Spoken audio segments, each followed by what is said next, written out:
Legal. Eu pensei assim em conversar um pouco com vocês hoje à noite, talvez mais como um testemunho. Se vocês vão estar envolvidos na divulgação, né? No ensino, talvez é bom conhecer um pouco dessa história, né? E lá o início realmente foi os benefícios que eu e a Elisa recebemos como família, né? Meu filho nasceu com um problema muito sério nasceu e depois desenvolveu, né? Muito sério, problemas de inflamação de ouvido, nariz, garganta. Tinha febres constantes, cada 30, 40 dias, febres que chegavam a 39 graus. Né? E nós estávamos lá em Pernambuco, estudando teologia. Estudantes de teologia não tem recurso, né?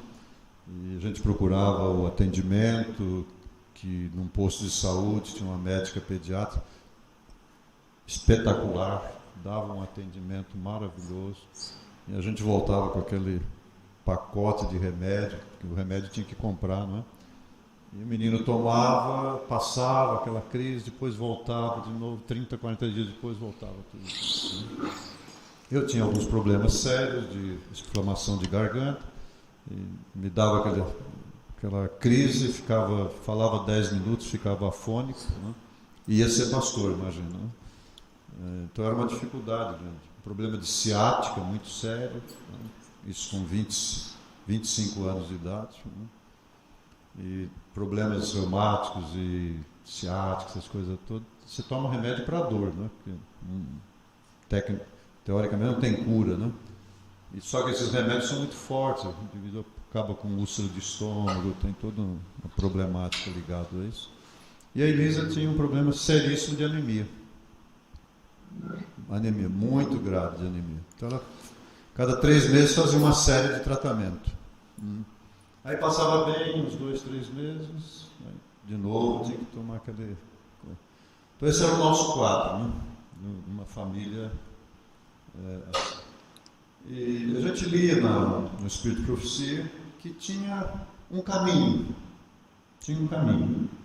E o caminho era através das leis naturais, dos remédios naturais, né? E a Elisa sempre tinha um dom natural para essas coisas, né? E ela foi lendo, foi estudando e começamos a fazer as aplicações em casa. Depois procuramos conselho, tivemos em São Paulo o Dr. Cânio, que foi uma pessoa que nos ajudou muito, né, nesse aspecto. A literatura antiga e contemporânea, Dr. Kuhn, Knaip, né, europeus.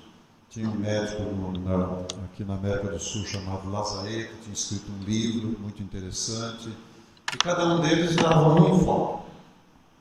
Mas quando você pegava no Espírito de Profecia, o livro Ciência do Bom Viver, você via ali a orientação do todo. Mas você não tinha prática, né? Então, devagarzinho foi começando as práticas e as nossas dificuldades foram sendo resolvidas. O nosso filho, ele nasceu surdo também, então 2 vezes foi recomendado cirurgia do ouvido para drenar o processo inflamatório.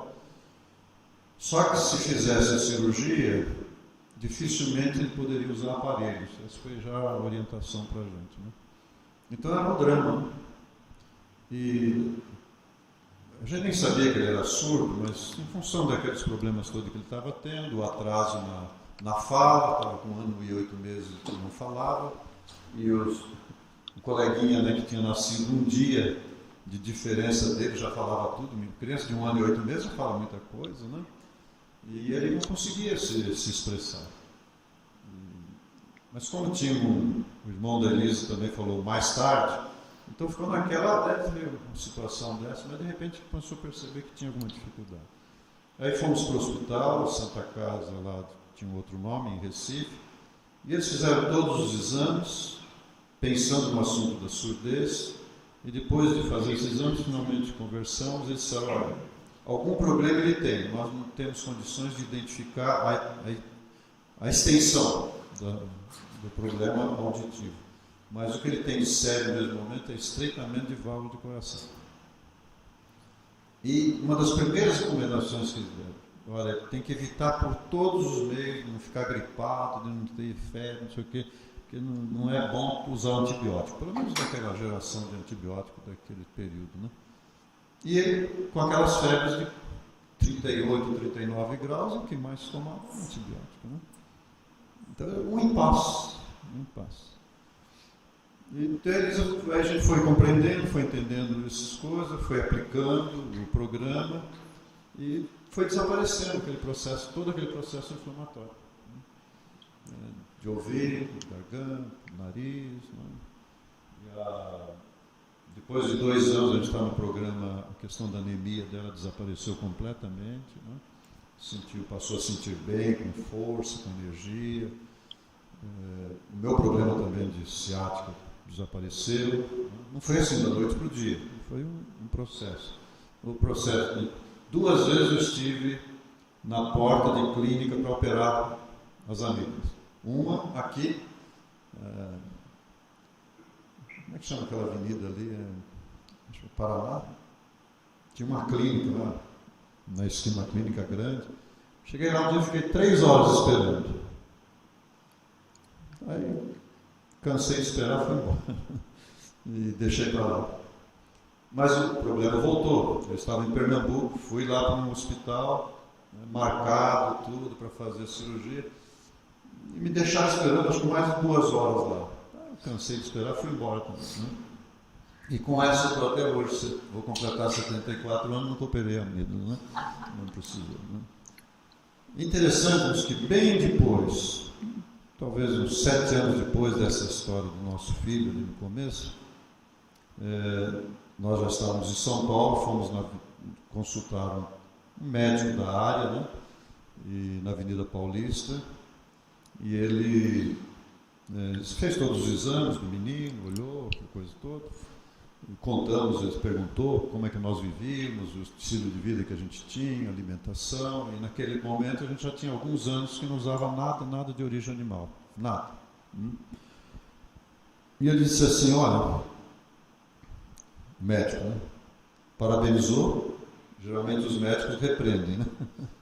Mas esse médico não era dentista, né? Parabenizou a Elisa e disse, se os pais que trazem os seus filhos aqui aceitassem essa orientação de não dar nada de origem animal para os seus filhos, eu perderia 80% da minha clientela.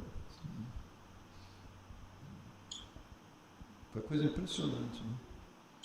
E ele não usou a expressão eu perderia, né? Ele evitaria, os pais evitariam, né? Então eu disse para ele, até brinquei com ele, falei assim, e por que o senhor não... Foi porque os pais não aceitam.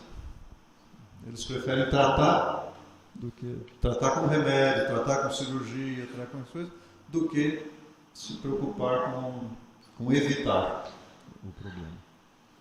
E essas coisas tudo foi nos ajudando a ver o valor que nós tínhamos da revelação, da orientação profética, né? Quando na orientação profética diz assim, olha, voltem à origem, né? Esse é o voltem à origem, especialmente com a mensagem pós-1863, a linha era essa, voltem à origem. E o que significa voltar à origem? Em termos de estilo de vida e de alimentação. É nada de origem animal. Nada de origem animal. E é impressionante, depois desse tempo, né, as pesquisas, os estudos vêm mostrando, né, cada vez mais os riscos de um estilo de vida onde a alimentação inclui, né, produtos de origem animal e também o resto que está lá, né? Na sociedade hoje é vida sedentária, dorme-se pouco, dorme-se tarde, né? Dorme-se demais, às vezes no fim de semana, se exerce funções em, às vezes, 3, 4 lugares diferentes, né? O estresse está aí dominando. Então você tem uma sociedade realmente doente, né? Então quando eu cheguei em Curitiba e comecei a trabalhar, a visitar a Irmandade, nós começamos, lógico, a primeira coisa que aparece para um pastor que começa a visitar é pedido de oração para os doentes. Isso, se não falta na igreja adventista, é doente. É só vir no culto de quarta-feira, a gente já percebe, né? E doente que não sara, né? Doente, né? Está sempre lá pedindo oração, né? E talvez por isso que os nossos cultos de quarta-feira são pouco assistidos, né? Porque é um culto meio depressivo, né? E se você assistir regularmente você vai ver as pessoas repetindo a mesma coisa, naquela situação, né? Então isso era normal. Comecei a visitar os irmãos, problema daqui, problema. E um dos primeiros casos foi de cálculo renal. E eu, para dizer a verdade, nem tinha ouvido muito falar sobre cálculo renal. Mas o irmão me telefonou, falou: pastor, eu não estou bem, meu sobrinho que é médico passou aqui, e ele disse que se essa crise de dor, né, por cálculo renal não passar, eu tenho que me internar. Me deu 24 horas e eu tenho que me internar para operar. Aí eu fui lá visitá-lo. Conversamos bastante e eu me lembro bem desse caso, foi o primeiro caso, né? Primeira situação. E ele falando aquela situação toda, e ele... Alguém aqui já teve cálculo renal, teve dor de cálculo renal? Dizem, e talvez as mulheres pensem que é pior do que o parto, né? De dor de parto. Quem teve as duas, então sabe qual é a diferença, né? E ele não conseguia ficar sentado, ficar em pé, levantava, sentava, e aquela dor aqui. E uma hora, então, eu perguntei para ele, falei: irmão, Campo Largo, Curitiba, o senhor já ouviu falar alguma coisa de tratamentos naturais, uma coisa assim, né? Ele falou: eu cresci nesse ambiente, lá no interior de Santa Catarina. O que a mamãe fazia por nós era dar as coisas naturais. Trabalhava na roça, tomava sol, natural, né? Aí quem trabalha na roça faz esforço, tem que respirar profundo, não é? É natural também, né? Então tem a luz solar, tem o ar, tem a respiração, tem o exercício, tem toda aquela... E uma família adventista já tem hábitos melhores, né? Eu falei: olha, se o senhor topasse, eu tenho um médico em São Paulo, Dr. Cânio, a gente podia pedir uma orientação para ele e ver se tem. Pode procurar, pastor, pode procurar. Aí eu liguei para o Dr. Cânio e ele me deu um programa, né? E aí escrevemos o programa, a Elisa anotou, aí trouxemos o irmão para casa, para fazer o tratamento em casa. E para poder fazer o tratamento, precisava de uma banheira de assento, né? Daquelas que vocês veem em livro de tratamento natural, que fica com os pés para fora, né? Que tem que aquecer os pés. Assim. E não tinha isso. Aí eu peguei o desenho de um livro lá, fui lá numa funilaria e eles fizeram a primeira banheira. Aí trouxemos para casa e o irmão se submeteu ao programa. E o programa básico era ficar com melancia, 3 dias, suco de melancia, chá de algumas ervas, como quebra-pedra, uma coisa assim lá. E aí começamos ali ajudando, né, a fazer. E depois do 4º dia, os cálculos foram se dissolvendo e foi descendo uma areia pela urina. E o que sobrou foi pequenos cálculos que passaram, né, pela uretra e não trouxe mais dor para ele, né? Aquela dor intensiva entrava na água, 10 minutos depois ela tinha desaparecido, né? Quando voltava, entrava na água quente de novo. Foi um processo. Não precisou operar. E ele guardava a areia aqueles vidrinhos antigos de penicilina, quem conhece antigamente, né? As penicilinas vinham num vidrinho antigo. E ele guardava a areia lá, né? Colocou. Então esse foi o primeiro caso. E aí começou a vir outros, e foi vindo, né? E eu fui vendo aquelas coisas acontecendo, e falei: meu Deus, tem alguma coisa aqui diferente. Então eu fui para o Espírito de Profecia, eu fiz teologia, então a gente estuda, né, tem as ferramentas para pesquisar, e uma dessas ferramentas chama teologia sistemática. Você sistematiza um determinado conteúdo. Aí eu fui, não tinha internet, não tinha essas coisas, né?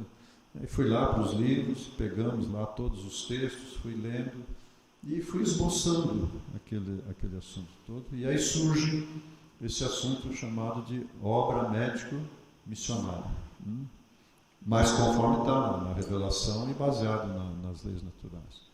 E um dos textos que aparecia lá dizia assim que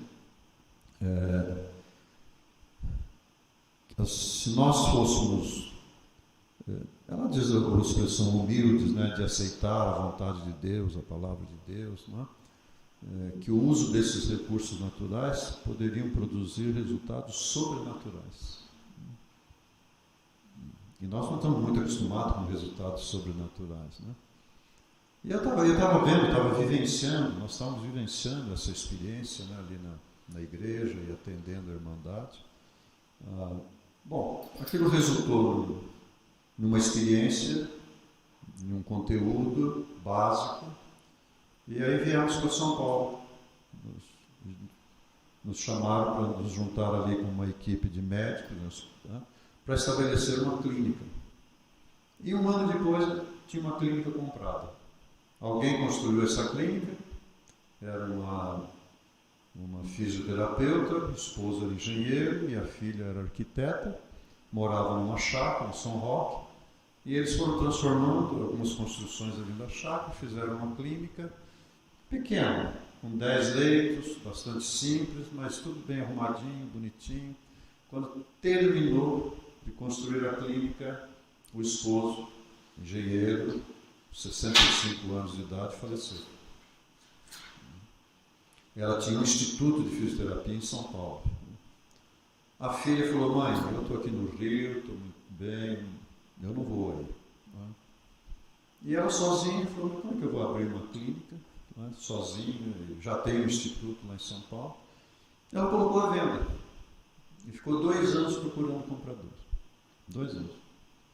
E nunca encontrou um comprador. Aí um dia bateu na mente dela, eu acho que ela tinha recebido a revista Vida e Saúde, alguma coisa ligada a isso. Ela falou: os adventistas, eles gostam desse assunto. Foi lá na lista telefônica, né?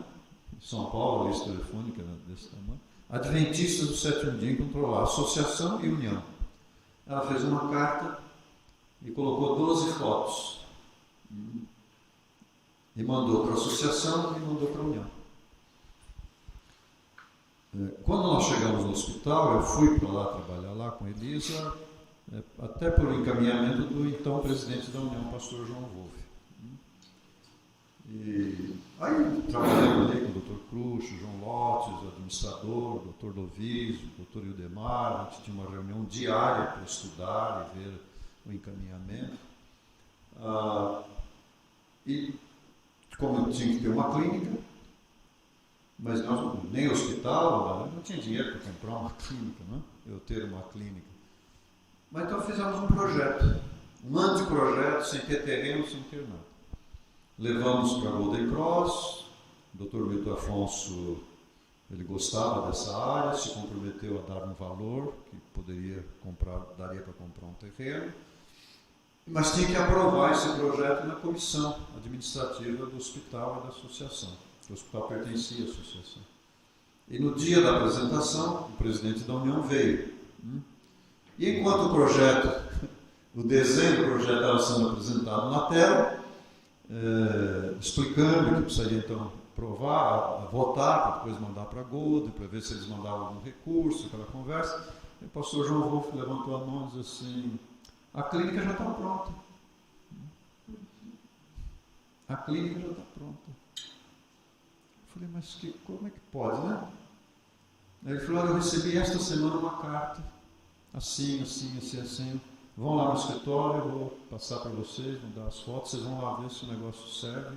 Bom, enfim, 2 meses depois a clínica estava negociada, comprada, né? Parcelada, né? E eu fui eleito para o departamento.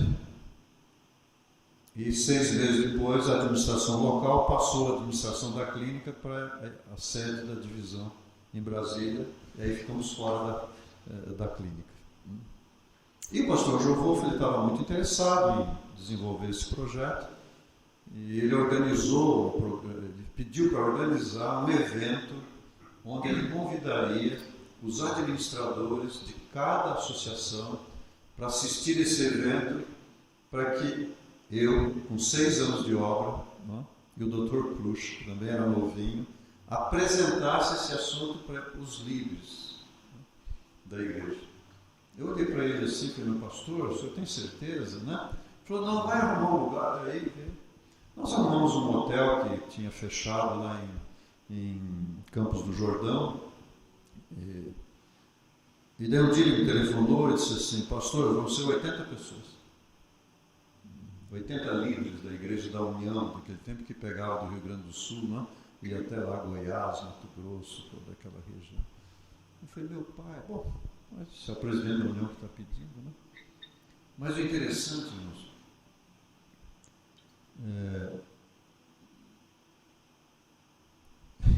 era uma coisa interessante, porque eu era um departamental recém-eleito na associação e tinha sido capelão do hospital.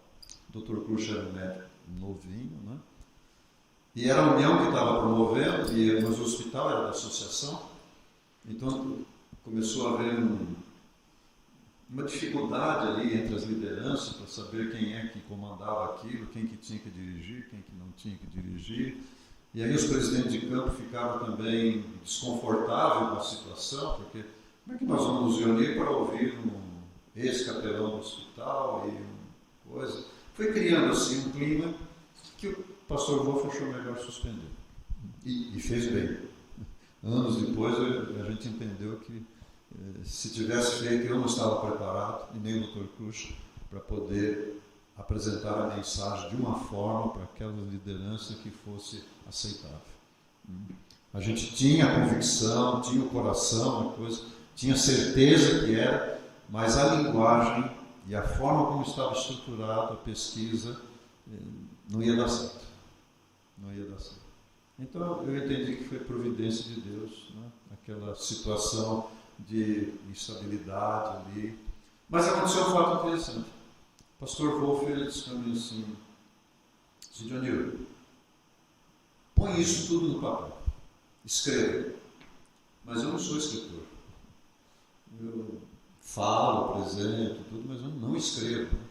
Tem uma dificuldade imensa para escrever. Ele disse, mas põe por escrito. Eu também não disse isso para ele, porque eu não era escritor, né? Mas sim, a Elisa que gostava de escrever. Então eu falei, bom, eu vou fazer um esboço geral, e daí ela... que foi o que acabou acontecendo, né? Mas eu fiquei pensando assim, eu preciso fazer isso aqui numa linguagem e numa estrutura que o pastor João Wolff entende. E qual era a mentalidade dele? A mentalidade do pastor João Wolff, não sei se aqui alguém conheceu o pastor João Wolff, ele era evangelista nato, puro, evangelista de coração. Ele estava lá como administrador, mas era um evangelista. E eu tenho que colocar isso na perspectiva da evangelização. E quando eu comecei a voltar a estudar aqueles assuntos, eu percebi que tinha tudo a ver com a evangelização.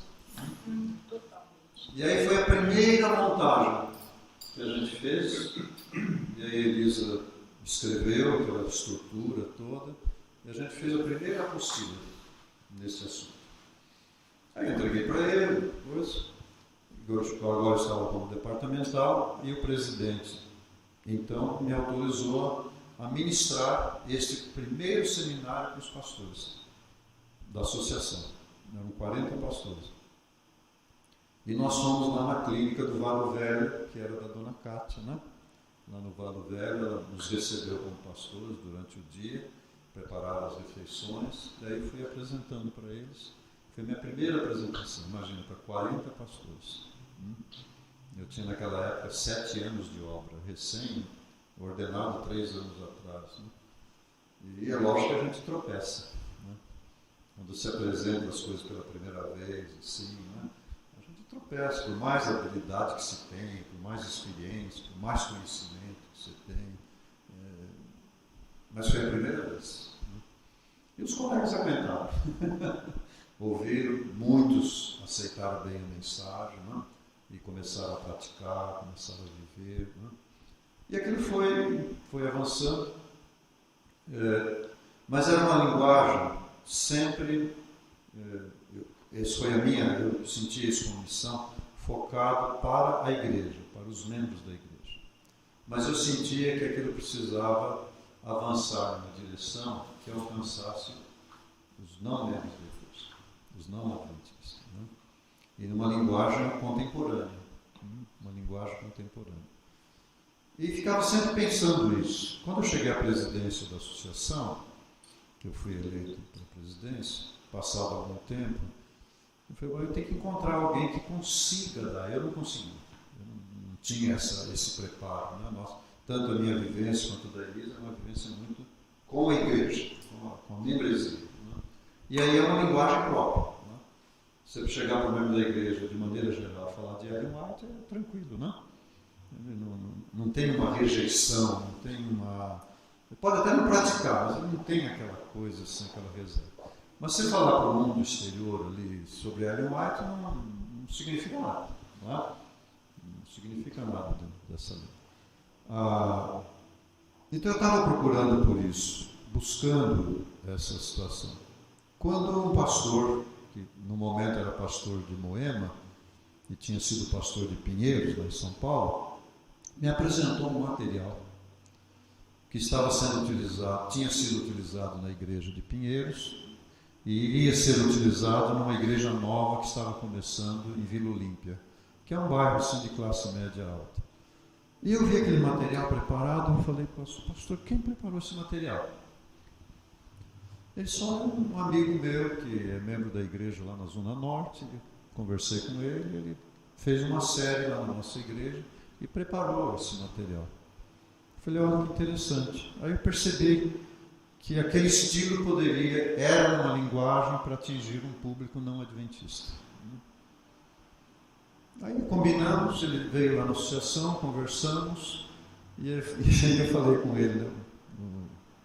Eles já ouviram o Gerson, não? Eu acho que uma boa parte de vocês. O Gerson é um empresário, tem uma empresa onde ele dá consultoria para empresas e faz treinamento de executivos e de gerentes, né? Para melhorar a qualidade da gestão das empresas. Então ele tem uma vida, quase 40 anos de trabalho nessa área, né? Lá no início da vida dele, da vida profissional dele, ele trabalhou na Elos, trabalhou na Roller, trabalhou com o Grupo Santana lá na Bahia, né? E depois ele trabalhou com as outras empresas em São Paulo. E ele veio, nós estávamos conversando, e eu falei para ele, olha, eu gostaria que a gente reunisse um grupo, eu ministraria o seminário, você assistiria, né? E depois você desenvolvesse em uma linguagem que pudesse alcançar um público não adventista. Ele olhou para mim, sorriu e falou, pastor, é claro que o senhor não vai lembrar, mas eu assisti esse curso 25 anos atrás. Mas ele era de outra associação.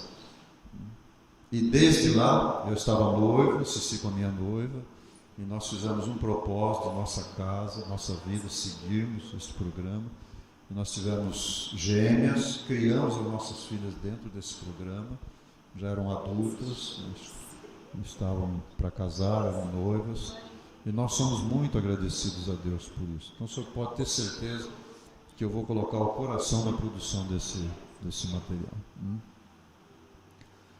Eu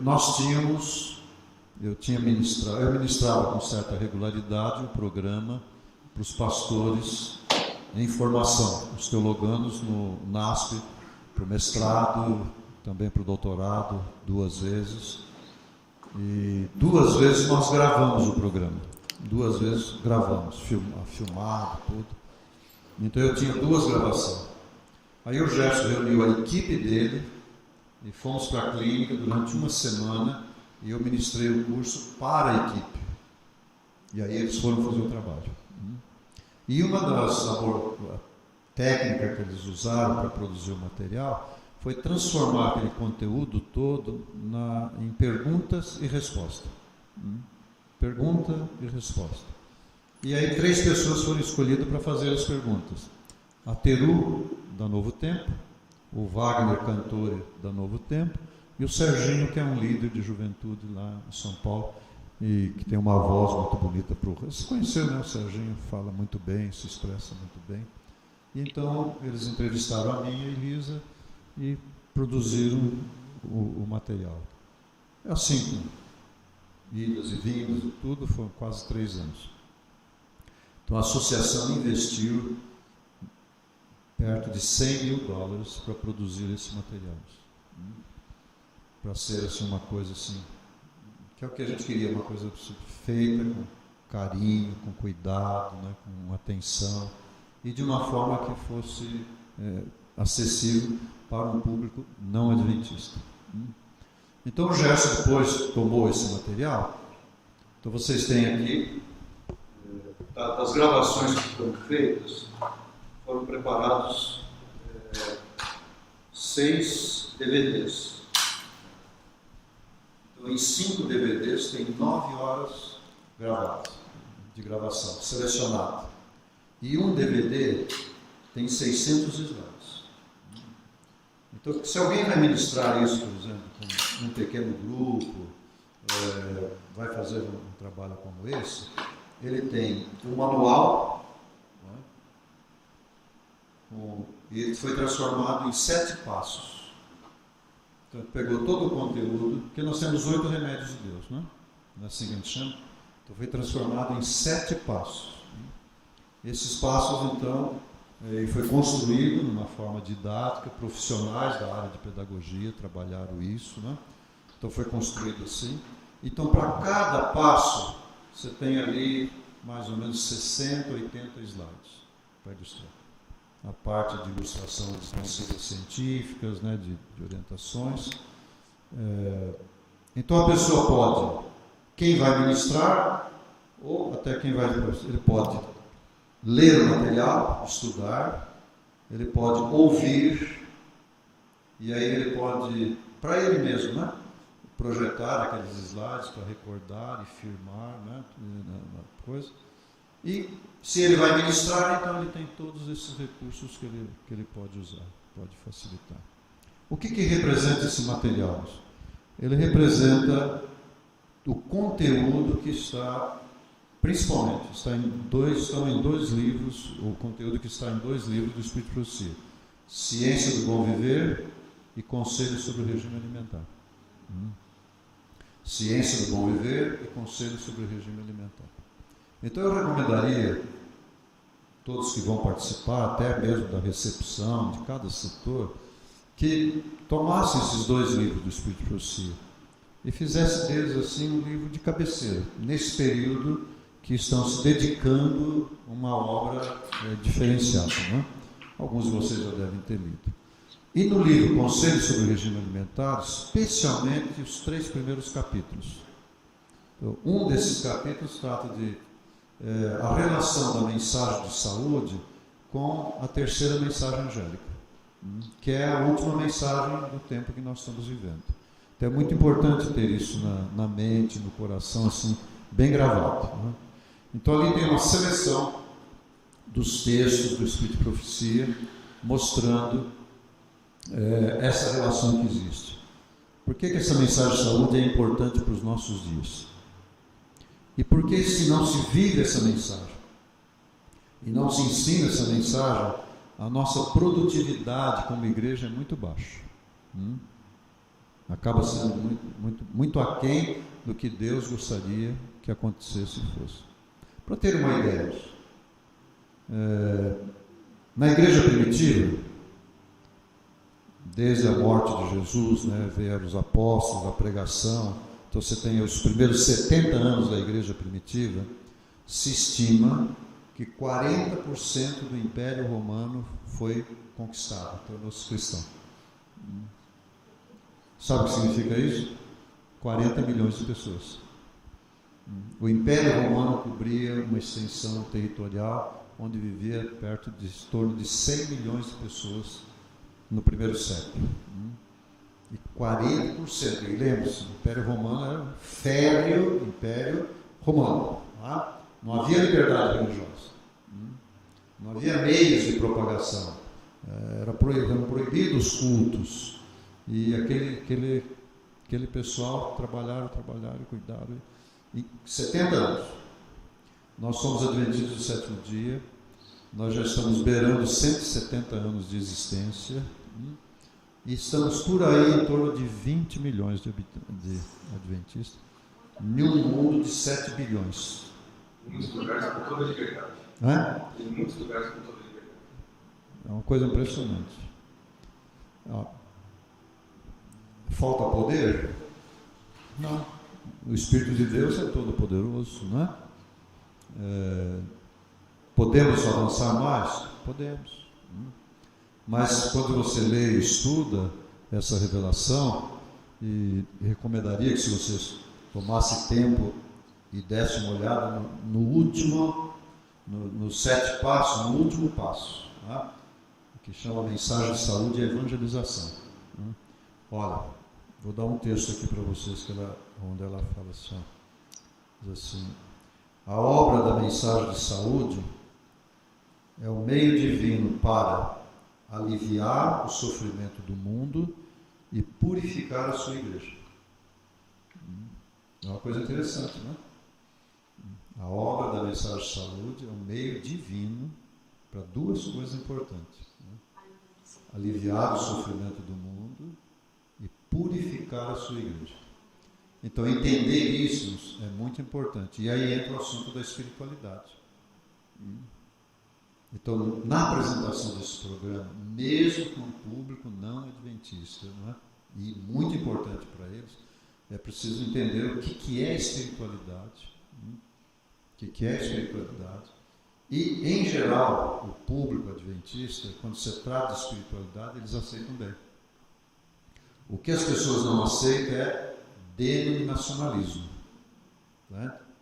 Se eu disser para o público não adventista que a igreja adventista é a igreja verdadeira, você já fechou a porta. Porque na cabeça do público, de mente secularizada, tudo que está por aí, denominação é tudo meio de ganhar dinheiro, de enrolar as pessoas, de cegar as pessoas, de ver aquela, né? Que está lá.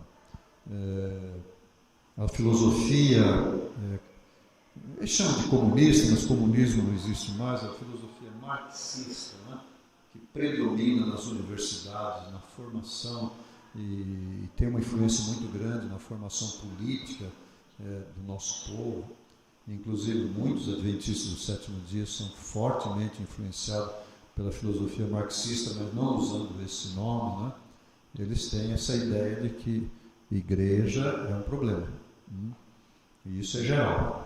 Mas quando se trata de espiritualidade, e não de denominacionalismo, há uma aceitação muito grande. E claro que vai chegar um momento que eles vão entender que existe uma denominação que representa, né, a palavra de Deus, a vontade de Deus para esse tempo, mas aí tem um momento certo. Mas veja como ela diz assim: a mensagem de saúde, não é um meio divino para aliviar o sofrimento do mundo. Então, não existe coisa melhor para quebrar preconceito do que aliviar o sofrimento da pessoa. Quando a pessoa se sente abençoada, curada, né, aliviada de suas enfermidades, ela abre o coração para ouvir outra opinião, ouvir outro ponto de vista, ouvir outro entendimento das Escrituras. E é por isso que os pentecostais geralmente ganham um espaço muito grande na mídia e no coração do povo. Todo esse crescimento evangélico hoje se deve ao crescimento pentecostal, neopentecostal. Porque tem muito engano, tem muito embuste, mas tem muita coisa que acontece de fato. Não é verdade, mas acontece. Né? E isso influencia tremendamente a população. Se não acontecesse algumas coisas de fato, as igrejas não estavam cheias. Então o inimigo ele sabe dosar, né? Para ganhar e aprender as pessoas. Mas nós temos um programa. E vocês vão ver que, ao estudar esse material, vão reforçar, que ela diz que usando esses recursos da natureza, 9 casos de cada 10 ficarão livres de seus males. 9 casos de cada 10. Então, nós temos um programa esboçado na revelação, não é? Que apresenta como é assim, um plano de proteção dessa ordem, desse índice de 90%. Não tem nenhum programa no mundo, não tem nenhum programa no mundo, nem no mundo espiritual e nem no mundo científico, que ofereça um índice de cura de 90%. Está aqui, a doutora Bárbara é médica, está aqui. Não tem, não tem. Pode fazer a cirurgia, medicação, essa coisa toda, essa estrutura, não tem. Se tivesse, não teria tanta farmácia, tanto posto de saúde, tanto hospital, tanto médico, tanto não. Tem uma cidadezinha perto de onde nós moramos no município de São Roque, mais numa chácara, né, perto da clínica, mas vizinho tem uma cidadezinha chamada Ibiúna. Ibiúna é uma pequena cidade, pequena. O município é grande, a população não é muito, e tem duas ruas principais. Você desce e sobe. Depois tem umas outras assim. Só nessa rua que desce e na que sobe tem 15 farmácias. E cada pedaço dessa rua tem 400 metros. Então você desce 400 metros, sobe 400 metros, não dá 1000 metros. Tem 15 farmácias. Sobe? Pastor, eu vi no jornal em Curitiba que em 2020, no Brasil, para cada uma livraria, 100 farmácias. Eu estive em... Acho que foi São Luís, não? Porto Velho. E o ambiente lá onde eles estão formando, tem uma pequena clínica, uma escola das coisas naturais, é um pouco fora da cidade. Então você vai entrando. As farmácias em Porto Velho parecem shopping. Enormes. Bom, se fosse por remédio, não teria mais gente doente no mundo. Não é? Se fosse pelo número de médicos, até o Dr. Silvio Barros ele tem uma expressão muito interessante. Tem um programa no Ministério da Saúde que não é praticado, chama Cidade Saudável. E quando ele foi prefeito em Maringá, ele aplicou esses conceitos com o apoio do Instituto, né, do IBESP, e aplicou na cidade essas academias da terceira idade. Aí surgiu em função desses programas, né? E ele tem uma frase assim: cidade saudável não é aquela que tem mais médico, mais hospital, mais coisa assim. É que tem menos doente. Óbvio, né? Mas no conceito que tem por aí, até do Ministério da Saúde, ou parte dele, né? E de médicos e de outros gestores, é que cidade saudável é a que tem maior número de médicos, maior número de hospital, maior número de farmácia, maior coisa assim. Mas não é isso. Não é? Agora veja, existe um programa apresentado na Revelação, que foi confiado à Igreja Adventista, o movimento adventista, né, que tem esse índice de cura de 90%. Aí vocês podem perguntar, mas é verdade? Eu vivo isso há 50 anos. Há 50 anos vendo os resultados. Né? Se você passar uma semana na clínica e ver as pessoas como chegam e como saem, né? Chega em cadeira de rodas, sai andando 7 quilômetros, né? Em 2 semanas, é um negócio fora do comum, né? Um negócio espetacular. Então, o que está sendo colocado nas nossas mãos? A possibilidade de a gente se familiarizar com um programa de proteção que representa isso.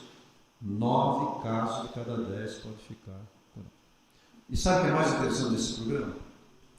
É que ele foi dado para a igreja, apresentado para a igreja, numa época em que as doenças prevalecentes eram infecto-contagiosas. Essas que dominavam. Mas o programa, quando você estuda ele é um programa para doenças crônicas. Mas se você pensar em diabetes, em alergias, as coisas lá no final do século XIX, início do século XX, isso já tinha no Egito, né? Mas era residual. O que matava mesmo, a média de vida das pessoas até 1910, 1920, a média de vida era 46 anos, 44, 45, 46 anos. Hoje nós chegamos a 70 e poucos anos, média, né? Aqui no Brasil. Bom, Esse programa que foi dado com antecedência, com muita antecedência para nós, como igreja. Mas é um programa para compartilhar com as pessoas. Então, ao se envolverem com esse programa, com esse plano de proteção, vocês vão estar num programa avançado no tempo.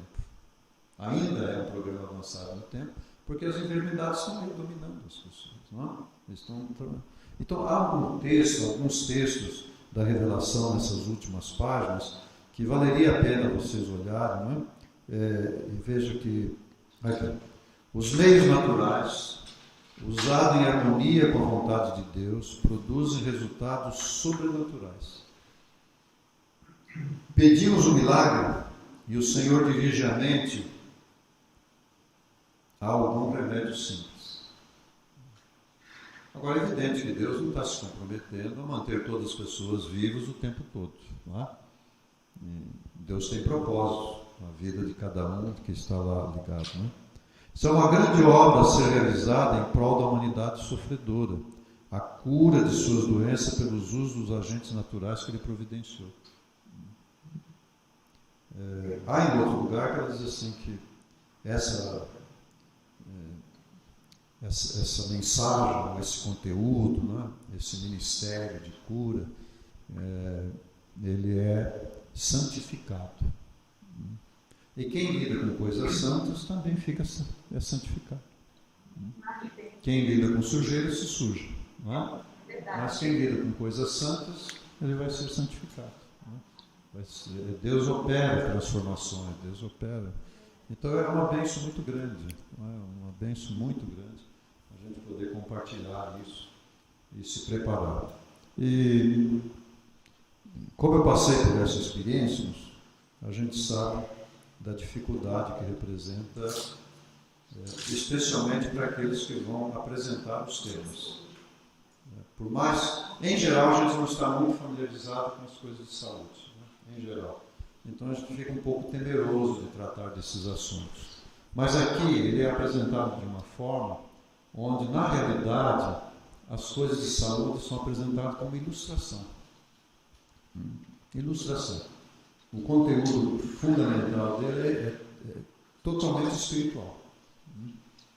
Então a gente vai aprender a explicar o que significa adoração, o que significa a terceira mensagem angélica numa linguagem que alcança um público não adventista, não é? O que significa a morte de Jesus na cruz, não é? O que significa a morte substituta,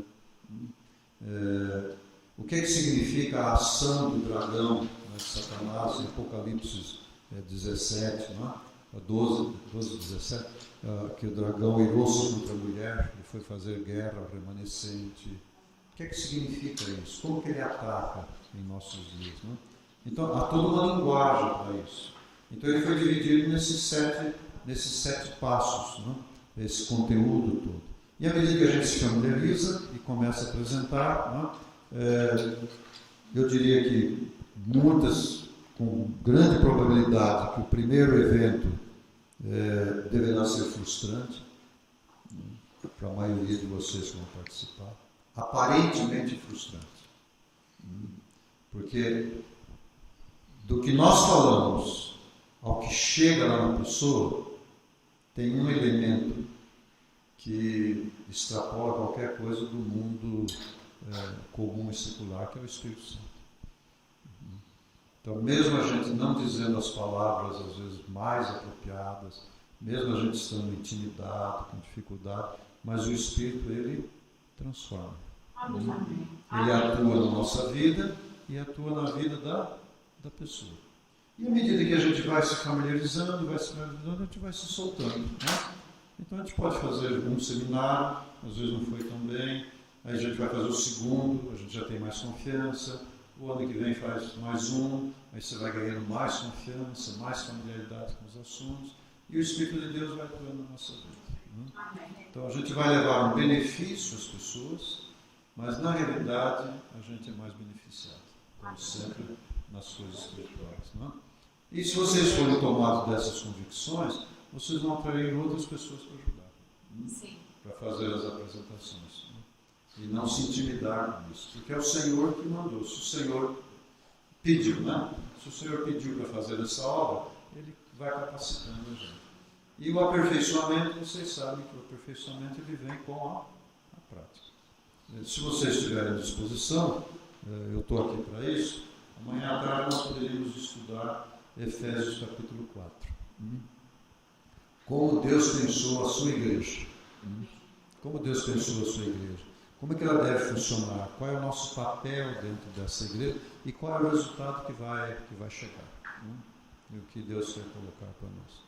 Bom, já passou o tempo?